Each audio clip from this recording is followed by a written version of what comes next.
Pois é, e hoje a gente vai pensar juntos e refletir sobre um tema que tem chamado muito atenção, tem gerado protestos, que é a morte do congolês Moïse Kabagambi no Rio de Janeiro, espancado até a morte. Ganhou uma grande repercussão, principalmente também porque as imagens dessa crueldade toda foram divulgadas. A gente tem acompanhado aqui no noticiário do dia a dia, né, os desdobramentos factuais desse caso. E o professor, escritor Gabriel Chalita agora fala com a gente sobre isso, que gera muita indignação e que reflexões a gente pode trazer desse caso. Há pouco a gente até citava, né, professor? Esse não é o primeiro caso. No último mês, a polícia ali do Rio de Janeiro investiga outros 3 casos de espancamento até a morte, somente ali na região da Barra da Tijuca. O que isso traz de reflexão sobre nós como seres humanos, professor? Bom dia. Bom dia, Michele, Mauro, bom dia aos ouvintes. É uma notícia muito triste, né?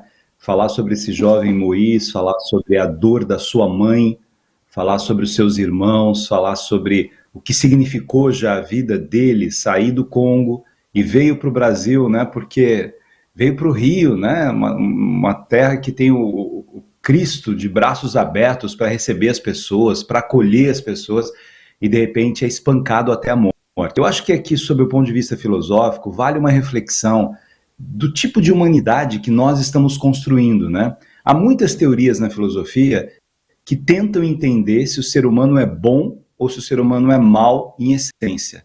Se o ser humano nasce perverso ou se o ser humano desenvolve por alguma razão a perversidade.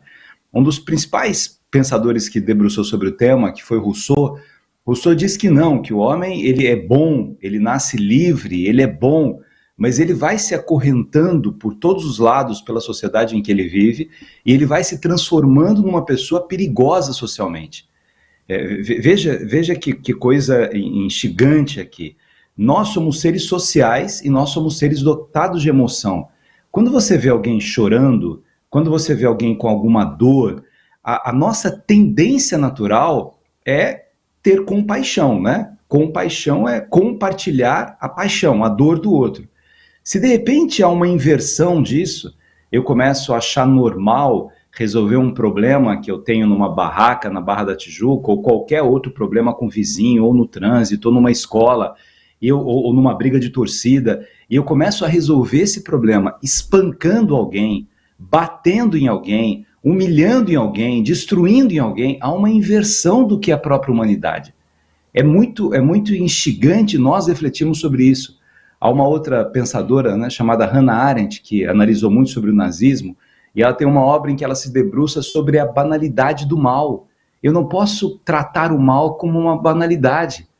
Eu vi a fala, né, vocês colocaram do advogado, e agora, né, os agressores dizem assim, não, a intenção não era matar. A intenção não era matar, mas que a intenção não fosse matar. É difícil imaginar que a intenção não seja de matar, mas que não fosse de matar. Você pega um taco daquele e começa a bater numa pessoa, e vendo a pessoa se contorcendo de dor, e você que faz isso não sente nada, né? Então é uma interrogação profunda para pais que estão criando os seus filhos. Como é que eu preciso criar os meus filhos? Eles desenvolvendo a sensibilidade, o respeito o risco dos discursos de ódio, inclusive em redes sociais, porque a insensibilidade, ela se dá na ação física, se dá na palavra, se dá na maneira com que eu enxergo o mundo.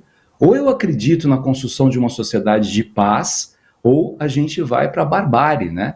Há compromissos civilizatórios essenciais, e eu tenho que respeitar esses compromissos. Aqui a gente poderia ir para vários temas da perversidade, né? Da violência contra a mulher, da violência contra a criança, que são violências cotidianas que acontecem o tempo todo. E essa é uma que houve, né, uma filmagem, nós ficamos sabendo, o choro da mãe tocou no nosso coração, mas esse caso, né, que precisa ser julgado corretamente, é um caso que nos deve levar a pensar sobre que tipo de humanidade a gente está construindo, né? A gente achava que tinha superado as grandes barbáries da humanidade, mas elas continuam acontecendo no dia a dia, infelizmente. Nossa, você sabe que você falando assim, isso dialoga tanto com um livro que eu tô lendo, que é da argentina Laura Gutman, que é O Poder do Discurso Materno. e fala justamente sobre o papel, né, dos pais na criação desses filhos e o quanto o nosso comportamento e você reproduzir comportamentos do passado, a falta de afeto, a falta de proximidade com os filhos, criam esses seres humanos talvez mais descolados dessa humanidade, que criam personagens para sobreviver no mundo, né? E às vezes esses personagens acabam indo para esse caminho mais violento. Como é importante, né? O papel como sociedade, principalmente como pais. E aí pensando como pais não só do meu filho, né? Que a gente pensa na criação das crianças, que é a sociedade inteira responsável pela criação dessas crianças, né, Chalita? Exatamente, Michele. Os pais têm que pensar muito nisso, nos gestos que eles têm, né? Um pai que briga no trânsito, o pai que xinga a pessoa, o pai que briga por política, a mãe que faz isso. A criança está vendo, e a criança ela é esponja, ela vai buscando aquilo que ela desenvolve ali. E se você não tem esses exemplos de equilíbrio, de serenidade, se você não tem amor, que é aquilo que você está dizendo, cada vez mais a dimensão da psicanálise trabalha muito com isso, né? As ausências de amor significam infâncias desperdiçadas. Então tudo isso vai criando, né, uma pessoa que na sobrevivência do mundo acha que é na violência que ela vai resolver os seus problemas. Não é. Ninguém é feliz assim. E assim, um crime desse, né, é um crime contra todos nós, né? É um fracasso de toda a humanidade. Toda expressão de violência, ela não é um fracasso só dos agressores dele, é um fracasso nosso como sociedade. Nós que estamos vendo isso, vivendo isso, e isso continua acontecendo. Gabriel Chalita ajudando a gente a pensar juntos aqui no Nova Manhã. Chalita, obrigado por hoje, até semana que vem.